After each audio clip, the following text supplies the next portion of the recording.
नमस्कार, मी rakhi. The boss lady पॉवरकास्टच्या आजच्या भागात तुमचं पुन्हा एकदा स्वागत. आज आपण वास्तुशास्त्राच्या अद्भुत दुनियेत प्रवेश करणार आहोत दीपिका पवार यांच्यासोबत.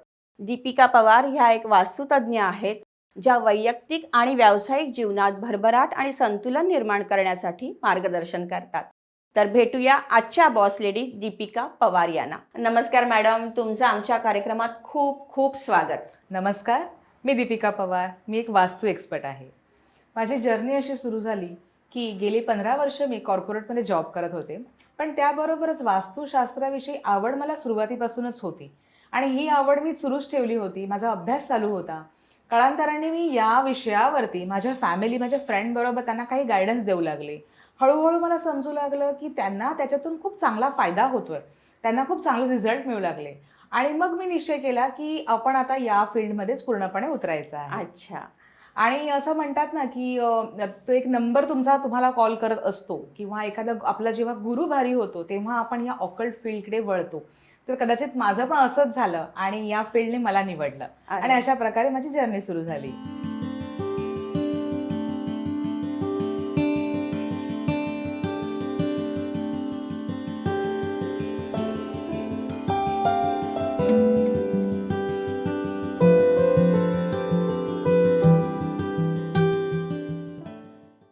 आता वास्तुशास्त्र तर आजकाल बघितलं तर सगळ्यांनाच माहिती आहे, पण जे परिचित नाही आहेत त्यांना तुम्ही काय सांगाल की वास्तुशास्त्र म्हणजे काय आणि त्याचं महत्त्व काय? वास्तुशास्त्र म्हणजे सगळ्यात सोप्या भाषेत सांगायला गेलं तर मानव जीवन आणि निसर्ग यांचा समतोल आहे. ओके. त्याच्या समतोलातूनच आपल्याला आरोग्य, सुख, शांती आणि समृद्धी मिळवायची आहे. जसं आपल्याला माहित आहे की आपल्या भारतीय संस्कृतीमध्ये प्रत्येक देवी देवताची एक कथा आपल्याला माहीत असते. तसंच हा वास्तुपुरुष आपण पूजतो. तुम्हाला माहितीच असेल, वास्तुशास्त्रामध्ये आपण वास्तुपूजन करतो. हो. तसंच त्याच्यामध्ये त्या वास्तुपूजनमध्ये वास्तुपुरुष पूजला जातो. तर हा वास्तुपुरुष कोण आहे याची पण एक कथा आहे. तुम्हाला ऐकायला आवडेल का? हो, नक्की. कारण मी तर ऐकली नाहीये, मी फर्स्ट टाइम ऐकेन. तर त्याची स्टोरी अशी आहे की भगवान शंकर हे जेव्हा अंधकासूर राक्षसाबरोबर त्यांचे युद्ध चालू होतं तेव्हा त्यांना प्रचंड घाम आला आणि त्यांच्या घामातून एक जीव निर्माण झाला आणि हा जीव हळूहळू करून मोठा होत गेला आणि ह्या जीवाने ज्या युद्धामध्ये जे देवी देवता किंवा जे राक्षस मृत पावत होते त्यांना गिळायला सुरुवात केली आणि हे महादेवाने पाहिलं आणि ते युद्ध करता करता त्यांनी त्या जीवाला आपल्या पायाखाली दाबून ठेवलं. ओके. तो तळमळत होता पण तो शांत राहिला. तिथून ब्रह्मदेवाने हे सगळं पाहिलं आणि ब्रह्मदेवाने येऊन शंकरांना सांगितलं की त्याला आता माफी द्या. त्याने सुद्धा शरणागती पत्करली. आता ब्रह्मदेवाने आणि शंकराने मिळून आता याला आपण माफी तर दिलेली आहे, तो शरणागती त्याने पत्करली, तर त्याला आता काहीतरी देवाचं रूप दिलं पाहिजे म्हणून त्यांनी त्याला वास्तुपुरुष असं नाव दिलं. अच्छा. तरी महादेवांचा राग काही शांत होईना, त्याने त्याला लाथ मारून पृथ्वीवर पाठवलं. तर जेव्हा हा वास्तुपुरुष खाली फेकला गेला तेव्हा ब्रह्मदेवाने त्याला वरून आदेश दिला की तू पृथ्वी तलावर जा आणि जेवढे काही गृहसंस्था आहे त्यांचं चांगलं आरोग्य, त्यांचं सुख, समाधान, शांती कसं मिळेल ही जबाबदारी तुझी. अरे वा. हा, म्हणजे वरदान पण मिळालं. आणि म्हणून आपण वास्तुपूजनच्या वेळेला हा वास्तुपुरुष आपल्या घरामध्ये आणतो की तुझा जो वरदान मिळाला आहे तो वरदान, ती एनर्जी माझ्या वास्तूमध्ये यावी, हा त्याच्या मागचा निव्वळ हेतू आहे. बरोबर. आता मला विचारायचं की वास्तुशास्त्र हे दिशांवर आणि पंचतत्वावर अवलंबून आहे किंवा त्यानुसार चालतं, तर त्याचा उलगडा कराल का की कसं चालतं वगैरे ते? बरं, आता मी पुन्हा सांगेन. जशी ही स्टोरी आपण कंटिन्यू करू. जसं मी तुम्हाला सांगितलं की हा वास्तुपुरुष जो आहे हा तोंडाच्या बळावर पडला. ओके. तर हा ज्या दिशेमध्ये पडला आहे ना, तर त्याने त्याच दिशा हँडल केल्या की आपण या अनुषंगानेच आपण घराचं हे करू, आपण डायरेक्शन्स देऊ. अच्छा. हा, तर याचा चेहरा जो आहे ना तो त्याचा ईशान्येला गेलेला आहे, म्हणजे नॉर्थ वेस्टला. म्हणजे वरून जे पडला तर ती तुम्ही पोझिशन सांगता? येस, ती पोझिशन जी सांग तुम्ही वास्तुपुरुषाची जेव्हा एखादा प्रतिमा पाहाल तेव्हा त्याचं डोकं जे आहे ते ईशान्येला आहे आणि त्याचे पाय जे आहेत ते नैऋत्येला आहे. ओके. तर डोकं ईशान्येला, ईशान्य म्हणजे तुमची झाली उत्तर आणि पूर्व या दिशेचा कोपरा, म्हणजे तुमची ईशान्य झाली. तिकडे त्याचं डोकं पडलेलं आहे. तर आपण जेव्हा खूप टेन्स असतो तेव्हा आपण काय करतो, देवाकडे प्रार्थना करतो, मेडिटेशन करतो आणि आपलं डोकं किंवा आपलं मन शांत करण्याचा प्रयत्न करतो. याचे पाय जे आहे ते नैऋत्येला आहेत, ईशान्येच्या अगदी अपोजिट ते नैऋत्य दिशा. जर पाय, जिथे आपले पायच अकडले जातात तिथे आपल्याला स्थिरता येते, तिथून आपण हलू शकत नाही. बरोबर. तर त्याचे पाय तिकडे गेले म्हणजे तिकडे आली आपली स्थिरता, तिथे आला आपला बेडरूम किंवा आपण तिथे राहिलं पाहिजे जास्त वेळ. त्यानंतर त्याचा उजवा हात जो आहे तो गेला आग्नेय दिशेकडे. आग्नेय म्हणजे तुमची पूर्व आणि तुमची दक्षिण दिशा, याच्या कोपरा जो आहे तो आपण आग्नेय म्हणतो. तिथे आहे राईट हँड. तर राईट हँडचं काम काय आहे, जेवणं. तर तिथे आपलं किचन अपेक्षित आहे. अच्छा. आणि त्याचा डावा हात जो आला तो वायव्येला.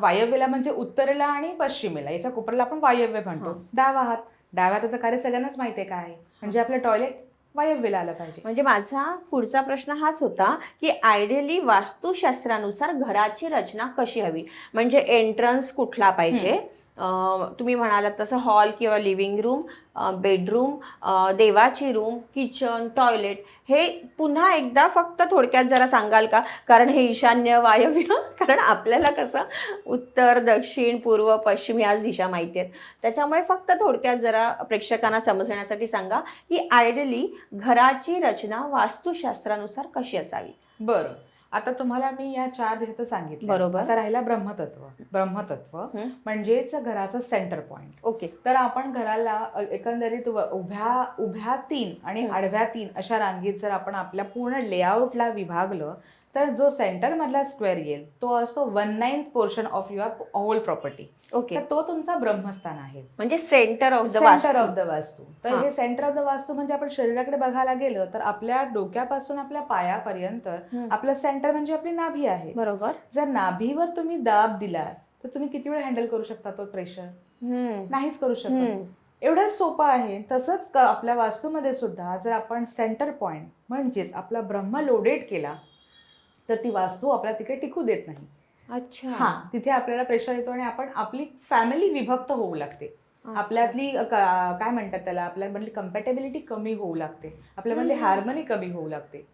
आता मी तुम्हाला सांगते की जसं मी तुम्हाला मगाशी म्हटलं की वास्तुपुरुषाच्या डायरेक्शन प्रमाणे वास्तू ठरलेली आहे. आग्नेयला आपलं किचन आलं पाहिजे, ईशान्येला जिकडे त्याचं डोकं आहे, मेडिटेशन आपण करणार आहोत तर ईशान्येला आपलं देवाचं स्थान अपेक्षित आहे. ईशान्य म्हणजे हे लक्षात ठेवलं पाहिजे. येस. पूर्व म्हणजे सगळ्यात पहिलं इनिशियल ते पूर्व आहे. त्यामुळे पूर्वेकडे आपण सगळ्या गोष्टी, आपलं घड्याळ पूर्वेकडे असलं पाहिजे, आपलं कॅलेंडर पूर्वेकडे असलं पाहिजे. याचाच अर्थ आपली येणारी वेळ ही चांगली येते. ओके. है ना. त्यानंतर आपलं आग्नेय मी तुम्हाला सांगितलं आपलं किचन आलं पाहिजे. नैऋत्येला मी जसं तुम्हाला म्हटलं की वास्तुपुरुषाचे पाय आहेत. तर पाय म्हणजे आपली स्टेबिलिटी. तिथे राहू आणि केतूंचा वास आहे, तिथे स्टेबिलिटी आपली येते. त्यामुळे नैऋत्य हा भाग आपल्या स्टेबिलिटीचा आहे. म्हणजे तिथे बाय डिफॉल्ट आपला बेडरूम आला पाहिजे, मास्टर बेडरूम, जिथे कमवता पुरुष राहणार आहे. त्यानंतर आपण येऊ वायव्येकडे. तर वायव्य ही दिशा, वायव्य तिकडे एअर एलिमेंट आहे, तर तिथे आपल्याला खड्डा आणि पाणी अपेक्षित आहे. तर खड्डा आणि पाणी म्हटलं तर टॉयलेटची दिशा आली, तर तिथे आपण टॉयलेट ठेवू शकतो. तर एकंदरीत नैऋत्यपासून पुढे वायव्येपर्यंत अशा प्रकारे आपण आपलं घर विभाजित करू शकतो. अच्छा. आता तुम्ही ही आयडियली वास्तुशास्त्रानुसार कशी रचना पाहिजे, पण आता काही सगळीच घरं तशी असतील असं नाही, बरोबर. एंट्रन्स कोणाचा साऊथलाच असेल, कोणाचा उत्तरेलाच असेल, तर असंही असेल. किंवा तुम्ही म्हणालात की या दिशेला किचन पाहिजे, या दिशेला, तसं नसेल तर त्याचे दुष्परिणाम काय आहेत? बरोबर. दुष्परिणाम याचे बरेच होतात, कारण तत्वामध्ये आपल्याला आपलं घर बसवायचं आहे. बरोबर. तुम्हाला मगाशीच म्हटलं मी, आपल्याला निसर्गाबरोबर समन्वय साधायचा. बरोबर. जर आपण घरात आपल्या किचनमध्ये पाहतो, अग्नी म्हणजे आपण जिथे आपली गॅस शेगडी असते त्या लगेचच आपला सिंक असतो. हो. अग्नी आणि पाणी, आग आणि पाणी एकत्र आलं तर फाईट होणारच. मग तिथे आणि आपण हे तर खूप नेसेसरी आहे, हे आपण अवॉइड करू शकत नाही करू शकत. त्यामुळे तिकडे आपल्याला रेमेडी द्यावी लागते. अग्नितत्वामध्ये खरं तर तुमचं किचन आलंच पाहिजे. अग्नितत्व ही प्रगतीची आहे, म्हणजे प्रगतीला गती देणारी दिशा आहे. तुम्ही पाहता फक्त गॅसवर तुम्ही तांदूळ ठेवले त्याचा भातात रूपांतर होतं, जस्ट बिकॉज त्याला फायर दिली, त्याला अग्नी दिली आहे. तर हे प्रोसेस पुढे होत असतं. अग्नि दिशा ही लेडीजसाठी उपयोगाची आहे. ओके. आणि लेडीजच अग्नितत्व म्हणजे जिकडे किचन आहे तिकडे आपलं जास्तीत जास्त वेळ स्पेंड करतात. बरोबर. त्यामुळे आपसुकच त्या तत्वांचे बेनिफिट लेडीजला मिळतात. तसंच मी तुम्हाला म्हटलं की नैऋत्येमध्ये स्थिरता हवी, तर तिकडे आपल्याला स्टेबिलिटी आहे, म्हणजे बाय डिफॉल्ट आपल्याला तिथे राहणं आहे. म्हणजे घरचा करता पुरुष जर नैऋत्येला थांबला, करती स्त्री जर नैऋत्येला थांबली, म्हणजे बेडरूम त्या दिशेला मास्टर बेडरूम म्हणते आहे, तो तिकडे येणं गरजेचं आहे. तर अशा प्रकारे आपण आपलं घर तत्वांप्रमाणे मांडू शकतो. गुड. आता मगाशी तुम्ही बोलता बोलता म्हणालात की ब्रह्मस्थान मोकळं असावं, तर मला तेव्हा पूर्वीची घरं होती माहितीये तुम्हाला, की ते मला लगेच डोळ्यासमोर आलं की पूर्वीची घरं कशी होती, मध्ये मोकळं असायचं आणि आजूबाजूला त्या खोल्या असायच्या. बरोबर. म्हणजे हे पूर्वापार चालत आलं. नंतर माझ्या मते जागेच्या अभावी आपण जिथे मिळेल तिथे घर बांधत गेलो, मग दिशा वगैरे सगळं विसरून म्हणजे घरं बांधायला लागलो. गुड. तर ते मला पटकन रजिस्टर झालं की ब्रह्मस्थान म्हटल्यावर मला ते आठवलं की पूर्वी तसं असायचं. त्या घरांमुळे बघा, ब्रह्मस्थान मोकळा असल्यामुळे लाईट, सूर्यप्रकाश डायरेक्टली येत होता. बरोबर. हवा डायरेक्टली येत होती, त्यामुळे कोणाला कुठल्याही गोष्टीचा होत नव्हता. हवा खेळती राहिल्यामुळे सगळ्याच गोष्टी फ्रेश राहत होत्या, आपलं माइंड फ्रेश राहत होतं. आपण कंटाळा आला तर आपण चिल करण्यासाठी बाहेर जातो, थोडं हवेवर गेलं, आकाशात मोकळी आपल्याला मिळाली तर आपल्या डोक्यावरचं प्रेशर कमी होतं. बरोबर. आणि हे सगळं जर आपल्या घरामध्येच असेल त्याच्यानं चांगलं काहीच नाही. आता हे तुम्ही बोलताय ना, तर मला काय वाटलं तेव्हा बघा स्टोरेज म्हणजे धान्याचा साठा किती 100 किलो वगैरे करून ठेवायचंय. आता आपण थोडंसं जरी धान्य भरलं तर त्याच्यात किडे लागतात. तर मग ते तुम्ही म्हणताय तसं ब्रह्मस्थान मोकळं असल्यामुळे हवा खेळती, प्रकाश, तर ते म्हणजे मी बोलते ते बरोबर आहे का? बरोबर, तुम्ही अगदी म्हणताय. आम्ही हेच प्रेफर करतो की तुमच्या घरातलं धान्यांचा साठा वगैरे जो असतो तुम्ही नक्की वायव्येला ठेवा, कारण तिथे एअर एलिमेंट आहे, तिथूनच वायू पास होणार आहे. त्यामुळे तुमचे धान्य जे आहे त्याच्यातून हवा खेळती राहील, त्यामुळे त्याला किडामुंगी लागणार नाही आणि बाय डिफॉल्ट तुमचं धान्य चांगलं राहील. आणि त्यामुळे जसं आपण ऐकतो की तिथे ठेवल्याने पूर्वज सांगतात की नाही लक्ष्मी प्राप्ती होते. तर लक्ष्मी प्राप्ती म्हणजे तुमचं धान्य चांगलं राहिलं तर तुमचं पैसे वेस्ट नाही गेले, अल्टिमेटली लक्ष्मी प्राप्ती झाली. अच्छा. बरोबर. आता मला बघायला लागेल माझ्या घरी वायव्य दिशेला स्टोरेज करण्यासाठी. आता मला विचारायचं होतं की दक्षिणमुखी म्हणजे दक्षिणेकडे डोकं करून झोपा, दक्षिणेकडे पाय नाही करायचं, हे फॉलो करतो आपण सगळे, पण त्याचं कारण नाही माहित, म्हणजे मला तरी निदान नाही माहित, तर त्याचं कारण आहे का काही? हो, नक्कीच आहे. आपल्याला उत्तर ध्रुव तर माहित आहे, पृथ्वी जी आपली गोलाकार आहे ती उत्तरेकडे कललेली आहे. आता जर गोष्ट एखादी अशी कल्ली असेल तर मला सांगा, आपण कुठे लोड जाणं एक्सपेक्टेड आहे? ऑफकोर्स या साईडला. म्हणजे इथे कोणत्या दिशा येतात? प्रामुख्याने नैऋत्य, पश्चिम आणि वायव्य. थोडी टेल झाली, थोडा इथे लोड आला तर ती पृथ्वी अशी स्थिर होऊ शकेल. पृथ्वीवरची प्रत्येक वास्तू हा एक अणू आहे. जर आपण सगळ्यात म्हणतो की प्रत्येक गोष्टीचा सगळ्यात लहान कण म्हणजे अणू असेल, बरोबर, तर पृथ्वीवरची प्रत्येक वास्तू हा एक अणू आहे. बरोबर. थेंबे थेंबे तळे साचे. आपण जर सगळ्यांनीच हा लोड प्रामुख्याने नैऋत्य आणि पश्चिमेकडे दिला तर ती पृथ्वी पुन्हा कलायला मदत होऊ शकेल. बरोबर. तर हा सायंटिफिक रिझन आहे त्याच्या मागचा. म्हणून आपण दक्षिणेकडे डोकं करून झोपायचं आहे आणि त्याप्रमाणे आपलं ब्लड सर्क्युलेशन चांगलं होतं आणि त्यामुळे आपल्याला सुखाची झोप सुद्धा लागते. अच्छा, म्हणजे मला चांगली माहिती मिळाली.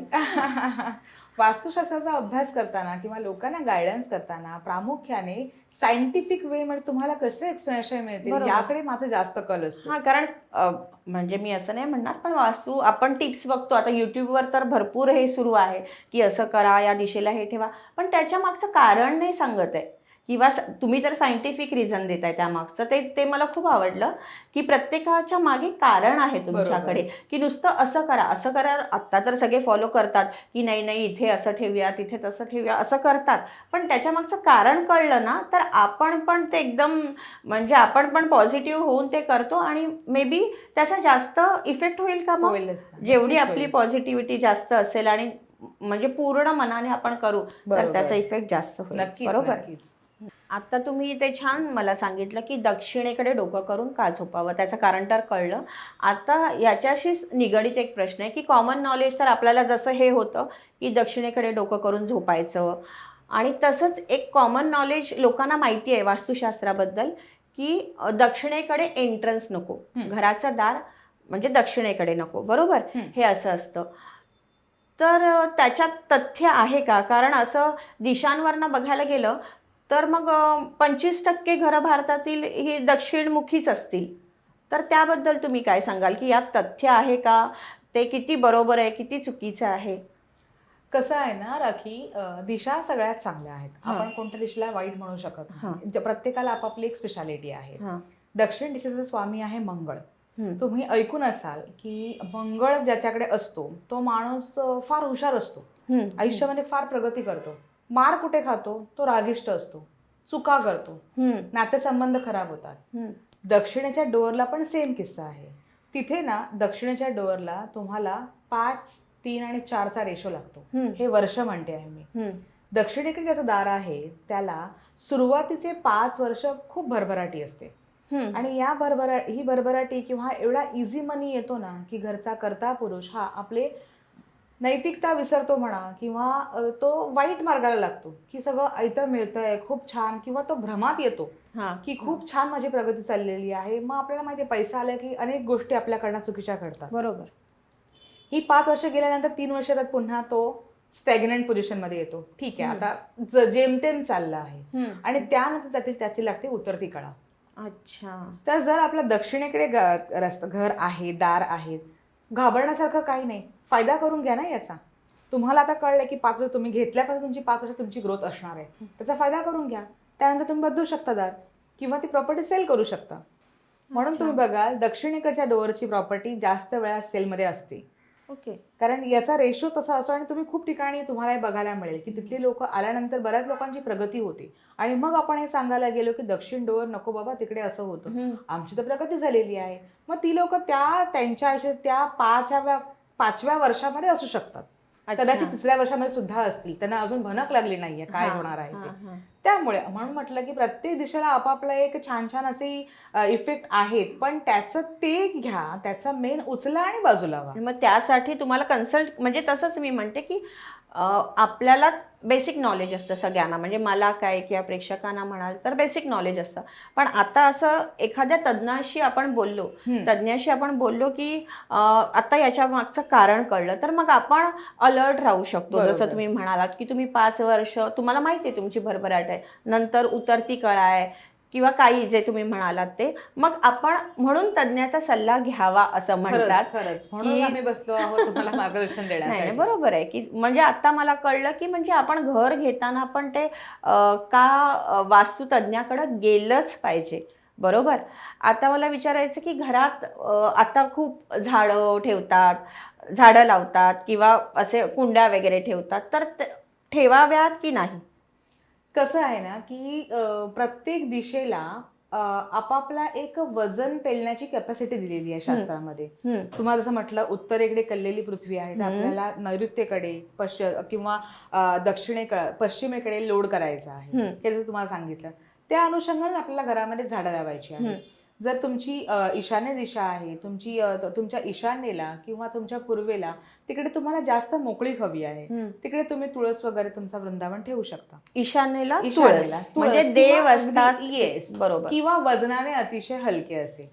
परत ज्या झाडांची मुळं अगदी आतमध्ये जाणार नाहीत कन्स्ट्रक्शन मध्ये, इथे तुम्हाला खूप छान मला गोष्ट सांगावीशी वाटते की झाडांच्या विषयी आला म्हणून सांगते की याच्यामध्ये पिंपळ हा झाड असा आहे की त्याची मुळं जी आहेत ना ती कन्स्ट्रक्शन मध्ये जातात. आणि पिंपळ तुम्हाला माहितीच आहे की आपण जेव्हा भूताच्या गोष्टी वगैरे ऐकतो तेव्हा पिंपळाचं झाड दाखवतात. येस. तर पिंपळ या झाडाकडे खास करून निगेटिव्ह एनर्जीज ऍब्झॉर्ब करण्याची ताकद आहे. जेवढं पॉझिटिव्ह तेवढं निगेटिव्ह सुद्धा. तर निगेटिव्ह एनर्जी जर त्या झाडावरती असेल तर ती एनर्जी त्या मुळामार्फत घरी यायला कितीसा वेळ लागेल. बरं, घरापर्यंत आली तर ती कन्स्ट्रक्शन मध्ये जाते आतमध्ये. एवढं प्रूव्हन आहे की ते तोडेपर्यंत ती मुळं मिळतात लोकांना. म्हणून मग अशी जी निगेटिव्हिटी आणणारी झाडं लावाच कशाला. मग अशा झाडांचा संपर्क आपल्या पूर्ण वास्तूमध्ये नसावाच साधारणपणे. त्याचबरोबर तुम्ही जांभूळ घ्या, तुम्ही पेरू घ्या, तुम्ही शेवगा घ्या, या झाडांचं कसं आहे यांची मुळं खोल जात नाही, हे असंच वरचेवर असतात. मग तेव्हा तर जर पावसाच्या मध्ये पाऊस आला, हवा आली तर ते आपल्या प्रॉपर्टीवर आपल्याला हार्म होऊ शकतं. म्हणून ह्या झाडांचं तिकडे असणं योग्य नाही. आणि घरात जी म्हटलं मी तुमच्या त्या मुद्द्यावरती येते. घरामध्ये आपण जी झाडं बघतो, जे आपण त्याला इंडोर प्लांट वगैरे म्हणतो, तर त्यांना आपण ना कधी कधी आपण म्हणतो त्यांना लंप येतात, गाठी येतात, काही काहींना असं असतं. आणि मेन म्हणजे ना ज्या झाडातून जी आपण तोडली पानं त्याच्यातून जो चीक गळतो याला हे अलाउड नाहीत. अशी झाडं घरामध्ये अलाउड नाहीत. नाही. निवडुंग घरामध्ये अलाउड नाही. हो का? कारण ती काटेरी आहे, ती त्रास देणारी प्रवृत्ती आहे. आणि आपण घरामध्ये आपलं सगळे प्रयत्न करून घर पॉझिटिव्ह करण्याचा प्रयत्न करतोय. आणि जर अशा निगेटिव्ह वाईब्स आपण घरामध्ये स्वतःहून आणून ठेवल्या तर मग या सगळा जो आपण प्रयत्न करतो पॉझिटिव्हिटीचा त्याला काही अर्थच उरत नाही.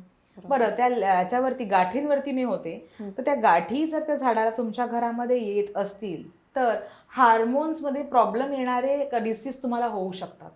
हा. आणि याचं सुरुवात झाडांवरून होते आणि ते आपल्याला दिसून येतं. बरं, झाडांची पानं गळतात ते अधोगतीचं परत एक सिंबल आहे. त्यामुळे जेवढी घरामध्ये झाडं नाही लावाल ते चांगलं आहे. तुळस, मनी प्लांट हे छोटी झाडं हलकी फुलकी अलाउड आहेत. मोठ्या झाडांना स्थान नाही. अच्छा, बापरे. आता मला तुम्ही बोलताय ना, मला सगळ्यांची घरं दिसत आहेत. मला स्वतःचं घर दिसतंय, मैत्रिणीचं दिसतंय, नातेवाईकांचं की कोणाच्या घरात प्लांट्स आहेत. आणि मला असे प्रश्न सुचत आहेत की माझ्या घराच्या म्हणजे एंट्रन्सच्या दाराच्या बाहेरच्या साईडला गणपतीची छोटी मूर्ती आहे. आणि मी बघितली बऱ्याच लोकांकडे गणपती म्हणा किंवा कोणत्याही देवाची मूर्ती आपण पकडूया असते. तर ते योग्य आहे का की नाही? कसं? बघा, देवाचं स्थान म्हटलं ना तर ते फक्त ईशान्येला आहे. मी सांगेन. हां, बरोबर. शास्त्रांमध्ये हे कुठेच लिहिलेलं नाही की घरभर देव ठेवा. अख्ख्या घरात देव नसावेत. त्याचबरोबर देवाला बाहेर सुद्धा ठेवायचं नाही. ह्याच्यामध्ये फक्त एक एक्सेप्शनल केस आहे मारुती, हनुमान. त्यांची एक पंचमुखी उभी प्रतिमा किंवा मूर्ती तुम्ही जे तुमचा डोअर पश्चिमेचा किंवा दक्षिणेचा तुम्ही ठेवू शकता. त्याला तुम्ही एक संकट मोचक म्हणून ठेवू शकता.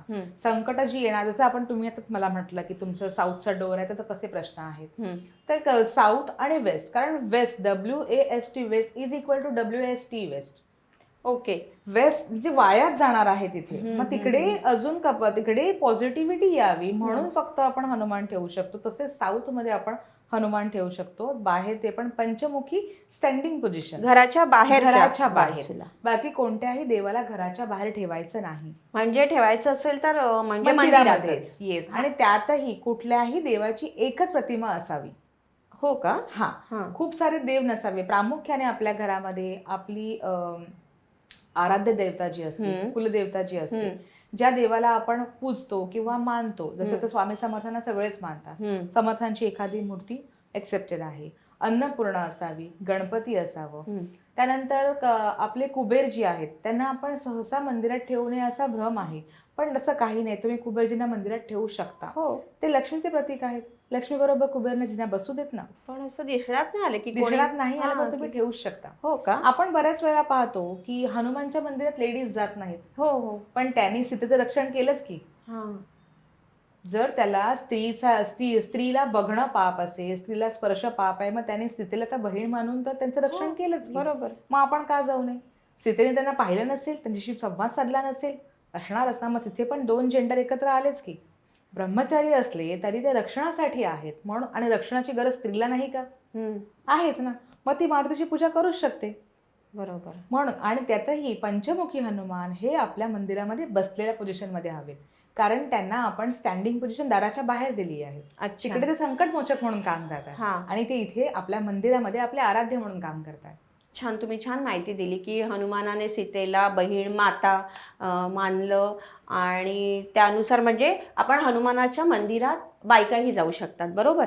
म्हणजे त्याच्यात काही वावगं नाही आहे. छान छान, हे छान माहिती मिळाली.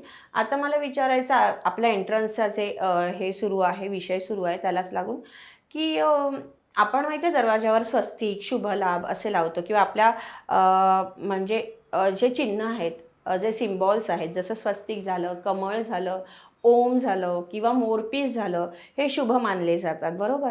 पण मग त्याच्याही काही ठराविक दिशा आहेत का की इथेच लावायचं किंवा दुसरीकडे कुठे लावलं तर चुकीचे किंवा त्याचे दुष्परिणाम होतात का, असं काही आहे का? खूप छान प्रश्न आहे खरं तर. जे सिम्बल्स आहेत ना हे आपल्याला फार आपल्या दैनंदिन जीवनामधूनच मिळालेले आहेत. बरोबर. तुम्ही स्वस्तिक बघाल तर त्याचं चिन्ह की एक फ्लो येतो त्याला. जेव्हा आम्ही डिटॅचमेंट देतो, म्हणजे जर तुमचं वास्तुशास्त्रामध्ये टॉयलेटला घरात जागा नाही टॉयलेट शिवाय आपलं होऊ शकत नाही. पहिल्यांदा बाहेरच असायचे, पहिल्यांदा पण बाहेरच म्हणून ते, असायचं, हां. पण आता आपण घरामध्ये 1, 2, 3 टॉयलेट हो, हो, असतात. हो. 4 BHK 5, तर लोक त्याप्रमाणे टॉयलेटची संख्या पण तेवढीच वाढू लागलेली आहे. तर प्रामुख्याने आम्ही हा टॉयलेट जो आहे डिटॅच करतो.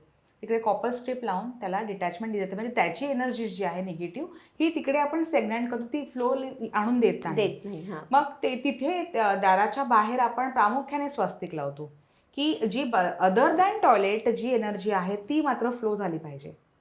म्हणजे तुम्ही आता त्यासाठी हे आम्ही एंट्रन्सला म्हणताय का Yes. स्वस्तिक? पण एंट्रन्सला घराच्या मी नाही म्हणू शकत तुम्हाला, कारण जसं आपण मगाशी म्हटलं वेस्टचा डोअर, साऊथचा डोअर हा तितकासा पॉझिटिव्ह नाही. हां. मी पूर्णपणे निगेटिव्ह असं म्हणत नाही, हा हां. तितकासा पॉझिटिव्ह नाही. हां. आणि त्याचीच एनर्जी जर आपण सगळीकडे पसरवत गेलो स्वस्तिक लावून दारावरती, तर ते निगेटिव्हिटीच आपल्या घरात येणार आहे. त्यामुळे आपला डोअर कोणता आहे तो ऑलरेडी पॉझिटिव्ह आहे का, जर तो निगेटिव्ह आहे तिकडे अननेसेसरी आणून ते निगेटिव्हिटी वाढवू नका. कारण स्वस्तिक हा एनर्जी फ्लो करण्याचा एक सिम्बल आहे. जिथे आपण डिटॅचमेंट दिली तर जी पॉझिटिव्ह एनर्जी ती फ्लो व्हावी आणि तिकडे हा एक्स्ट्रा येऊ नये. अच्छा. म्हणून आपण स्वस्तिक देतो. त्यानंतर आपला मोरपंख आहे, हा शांतीचा प्रतीक आहे. जर 2 जोडप्यांमध्ये जर समन्वय नसेल, तुमचं मास्टर बेडरूम जर वायव्येला, काही करून तुमच्याकडे ऑप्शन नाही आणि तो वायव्येला आला, तर तुम्हाला तुमच्यामध्ये तंटे वाद हे होणारच. मग तिथे मात्र आपण हे रेमेडी म्हणून देऊ शकतो की तिकडे पीसफुल वातावरण तयार व्हावं म्हणून आपण एक मोरपंख म्हणा, बासरी म्हणा याच्या रेमेडी देतो. त्यानंतर तुम्ही म्हणालात कमळाबद्दल बोललो आपण, तर कमळ हे लक्ष्मीचं प्रतीक आहे. तर ह्याला साधारणपणे ईशान्य दिशेमध्येच आपलं महत्व आहे. तर असेच खूप काय काय छान असे आम्ही रेमेडीमध्ये सुद्धा असे काही सिम्बल्स देतो. इनफॅक्ट आमची रेमेडी जी आहे ती पण या सिम्बलवरतीच जास्त करून डिपेंड करते. कॉपरच्या स्ट्रीपवरती कॉपरच्या धातूचा वापर करून त्यावरती त्या दैत्याचं त्या देवाचं आम्ही सिम्बल ठेवलेले आहेत आणि त्याबरोबर स्वस्तिक त्याची एनर्जी तुम्हाला मिळते, तर ती एनर्जी पुन्हा फ्लो व्हावी म्हणून त्याला स्वस्तिक. तर घरामध्ये तुम्ही जर वास्तू परीक्षण करून घेत असाल तर तुम्हाला बऱ्याच ठिकाणी स्वस्तिक बघायला मिळतील. आणि स्वस्तिकचं महत्व तुम्हाला मी सांगितलं कसं आहे. अच्छा, तेच म्हणून शुभ मानलं जातं. आता आपण ना, आता तुम्ही म्हणताय वायव्येला बेडरूम म्हणजे तर मोरपीस ठेवायचं वगैरे. आता आपण मगाशी ऑफ कॅमेरा बोलत होतो ना, तेव्हा तुम्ही म्हणालात की बेडरूम काही चुकीच्या दिशेला आलं तर त्या स्त्रीला गर्भाशयाचं वगैरे आजार, मग म्हटलं तो नोट करूया पॉईंट. येस, आग्नेय दिशा जी आहे ना ही स्त्रीची दिशा आहे. तिथे स्त्रीचं अस्तित्व असणं म्हणजे किचन, मगाशी म्हणालात तिकडे किचनमध्येच स्त्री जास्त असते. तिकडे जर आपण बेडरूम केला तर आपल्या प्रगतीला पुन्हा हानिकारक होतं, कारण तिथे अग्नी आलं, किचन आहे म्हटल्यानंतर पाणी सुद्धा आलं. ह्या दोन्ही गोष्टी होणार, भांडण तंटे होणार, स्त्रीच्या हार्मोनवरती परिणाम होणार, या गोष्टी घडतात. इथे मी प्रामुख्याने सांगेन की मास्टर बेडरूम हा आपला नैऋत्याला येईल याची काळजी सगळ्यांनी घेतली पाहिजे. आणि यावरून अजून एक महत्त्वाची गोष्ट मला सगळ्या प्रेक्षकांना सांगावीशी वाटेल की नैऋत्य जो दिशा आहे ना ही स्टेबिलिटीची आहे. जर तुमच्या घरामध्ये तुमची सून येणार असेल, तुमचा मुलगा कमवायला लागलेला असेल, इंडिपेंडेंट झालेला असेल आणि आता तुम्ही रिटायर झालेला असाल, तर कृपया करून तुम्ही तो नैऋत्याचा बेडरूम आता तुमची जागा सोडून त्याची राजगद्दी म्हणता येईल ती राजगद्दी तुमच्या मुलाला द्या. जेणेकरून त्याचं आता बिझनेस ग्रो होईल, त्याचा संसार सुखाचा होईल आणि तुम्ही आता तुमची ईशान्य दिशा घेणं गरजेचं आहे. तर अशा प्रकारे म्हणजे सगळ्या गोष्टी ह्या एकमेकांना रिलेट करत असतात आणि त्या एलिमेंटचा आपल्याला परिणाम किंवा मग जर तुम्ही आताही तुमचा मुलगा हातात आल्यानंतर सुद्धा जर तुम्ही ती नैऋत्य दिशा धरली आहे वडिलांनी, वडील फॅक्टर म्हणते आहे मी, तर मात्र तुमचं थोडंसं त्यांच्या वैयक्तिक जीवनामध्ये किंवा त्यांच्या ऑफिसमध्ये वगैरे थोडा इंटरप्ट होऊ शकतं किंवा तुमचे तिकडे मतभेद, वडिलांचे आणि मुलाचे मतभेद होऊ शकतात. तर ते आणि मग पुन्हा ते आपली हार्मनी बिघडवेल. म्हणून आपण समजूतदारपणा घेऊन वडिलांनी ईशान्य घ्यावी आणि मुलाला नैऋत्य द्यावी. अच्छा, आपण आपल्या ना ऑडियन्ससाठी, प्रेक्षकांसाठी स्क्रीनवर दिशा दाखवतच जाऊया, नक्की, कारण मला पण थोडंसं कन्फ्युजन आहे ईशान्य वायव्य, तर ते करू. आता मला विचारायचं आहे की आपण नवीन घरात जातो किंवा नवीन वास्तूत जातो तेव्हा वास्तुशांती करतोच, बरोबर? त्याचं काय महत्व आहे, का करावी?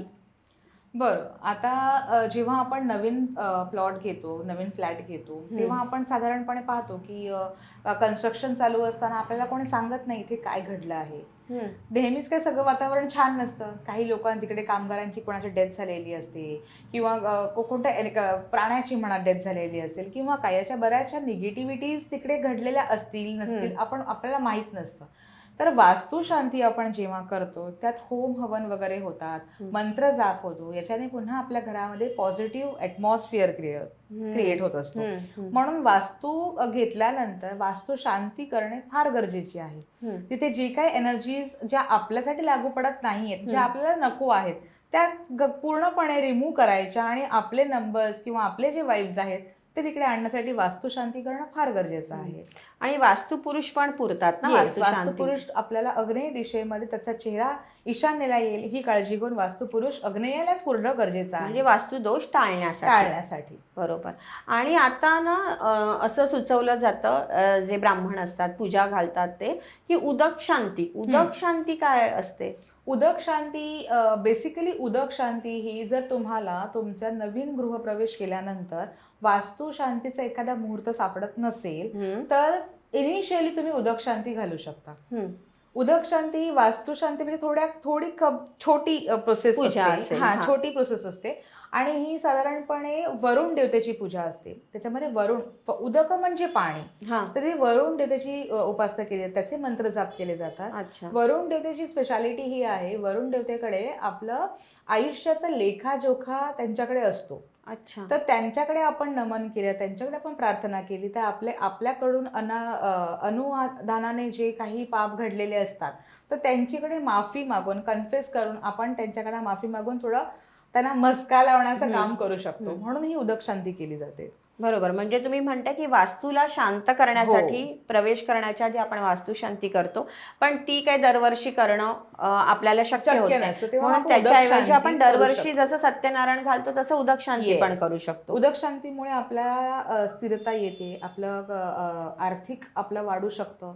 म्हणजे सगळ्या बाजूने प्रोग्रेस होण्यासाठीच उदक शांती केली जाते. यातही बरेचसे मंत्रजाप वगैरे असतात बघा. मंत्रजाप घरामध्ये केले, होम हवन केलं तर आपसुकच ही निगेटिव्ह एनर्जी असते ना ती बर्नआउट होऊन जाते आणि पॉझिटिव्ह जे आपल्याला वाईब्स हवे आहेत ना ते आपण आणू शकतो. त्यासाठी ह्या सगळ्या गोष्टी करणं फार गरजेचं आहे आणि आपसुकच खूप छान वातावरणही घरात क्रिएट होतं.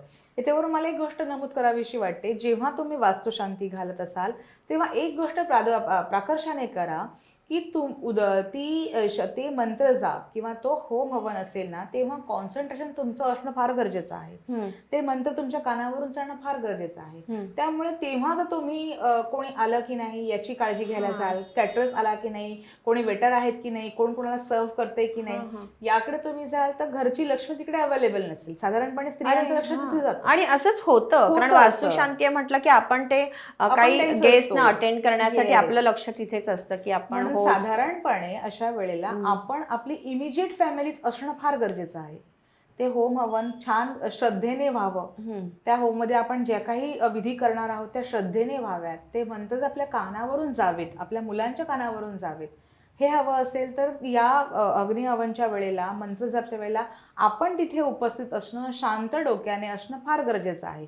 म्हणून एक सजेशन मी नक्की देईन की घरातली पाहुणे मंडळी जी आहे ना त्यांना थोडा वेळ उशिरा बोलवा, त्याला थोडा उशिराचा टाइम सांगा. तसंही त्यांचं तिथे काम नसतं. बरोबर. आणि आपलंही कॉन्सन्ट्रेशन होत नाही. त्यामुळे ते मंत्र आपल्या कानावरून जाऊ दे, त्याचा आनंद तुम्ही पूर्णपणे घ्या. पाहुणे मंडळी नंतर येऊ शकतात की. छान. तसं तुम्ही करू शकता. नक्की. म्हणजे हे छान तुम्ही सजेशन दिलं आणि मला वाटतं आपले ऑडियन्स त्याचा नक्कीच विचार करतील.